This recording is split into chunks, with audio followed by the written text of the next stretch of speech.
Bismillahirrahmanirrahim. Alhamdulillahirabbil alamin.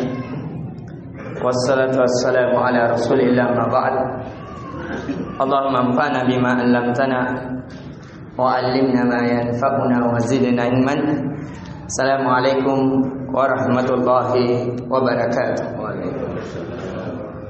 Tidak ada kalimat yang lebih pantas membasahi lisan kita kecuali kalimat syukur kepada Allah yang masih menetapkan di dalam hati kita keimanan, yang masih mencondongkan jiwa kita kepada ketaatan, yang masih menjadikan di dalam hati kita benci pada kemaksiatan, dan kita selalu memuji dan mengagungkan Allah dengan melakukan perintah dan menjauhi larangan, terlebih khusus agar jiwa kita terlalu tersuci, senantiasa tersucikan.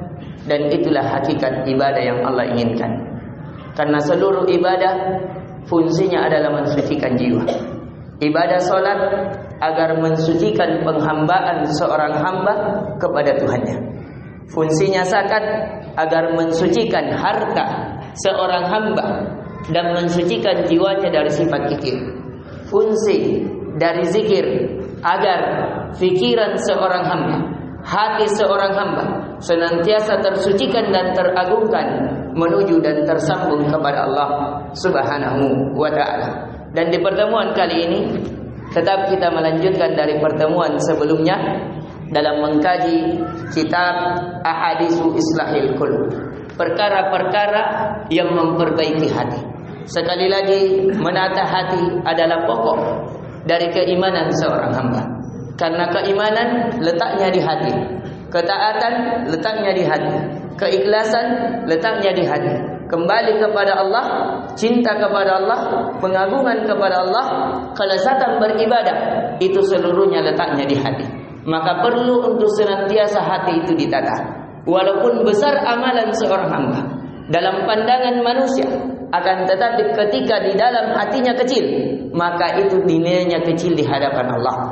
Walaupun di dalam pandangan seorang hamba kecil, akan tetapi ketika dibesarkan oleh hati, dibesarkan oleh pengagung, dibesarkan oleh penghambaan, maka dia besar di sisi Allah.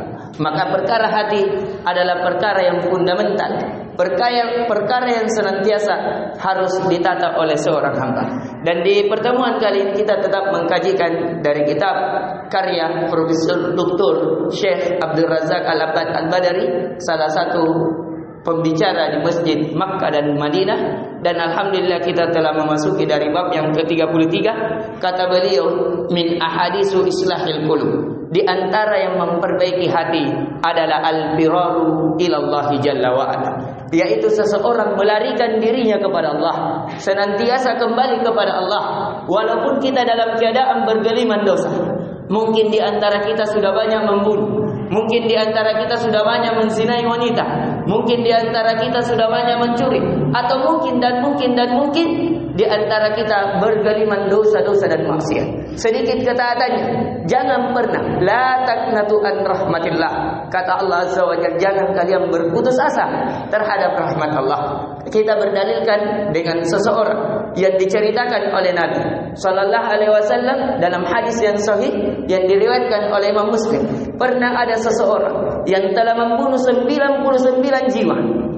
Kemudian datang kepada seorang rahib mengatakan, adakah pintu tobat bagi saya? Saya sudah membunuh 99 jiwa. Kata rahib, tidak ada tobat lagi bagimu. Maka seorang pembunuh ini membunuh rahib tersebut.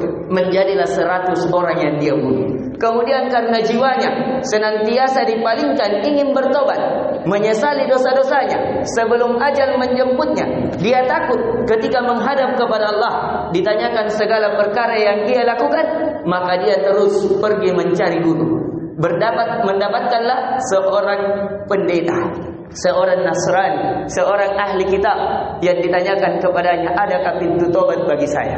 Akan tetapi pendeta ini seorang Nasrani yang masih dalam kitab yang jelas, dalam kitab yang benar, bukan dalam kitab yang telah diubah sebagaimana pendeta-pendeta yang lainnya. Maka pendeta ini mengatakan, tinggalkan kampung halamanmu. Kamu berada di dalam kampung yang banyak pelaku kemaksiatan, yang menodai, yang mengotori jiwamu, tinggalkan. Akhirnya seorang pembunuh ini meninggalkan kampungnya ketika berada dalam perjalanan, ingin menuju ke suatu guru yang membimbingnya dalam mensucikan jiwanya, mensucikan segala amalan-amalan yang telah dia lakukan.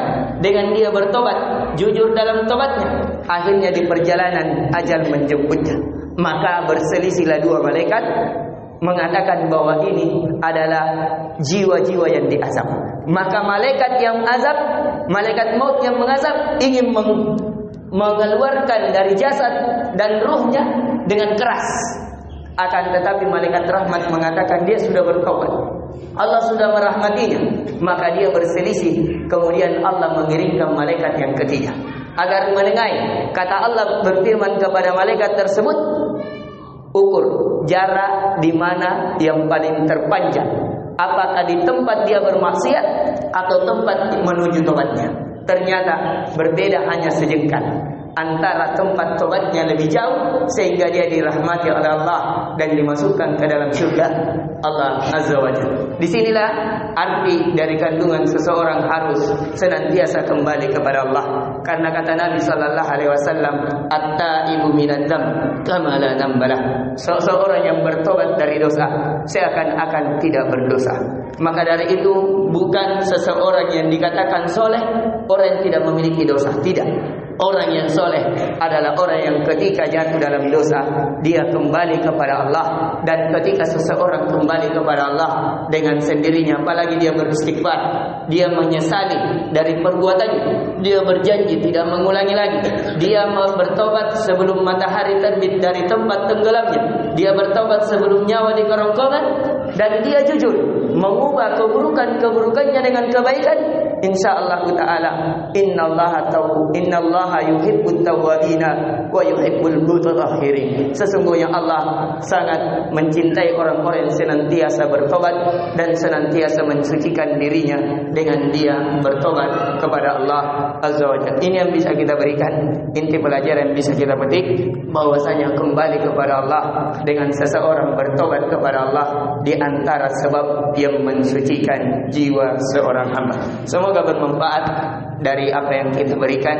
Jikalau ada kebaikan itu datangnya dari Allah Subhanahu wa taala, jikalau ada kekurangan itu datangnya dari kami pribadi, dan kita memohon kepada Allah semoga Allah senantiasa menjadikan jiwa kita senantiasa kembali kepadanya, senantiasa melakukan taubat kepadanya. Innahu waliyudzalika wal qadiru alaih. Subhanakallahumma bihamdik, asyhadu an la ilaha illa anta, astaghfiruka wa atubu ilaik. Assalamualaikum warahmatullahi wabarakatuh.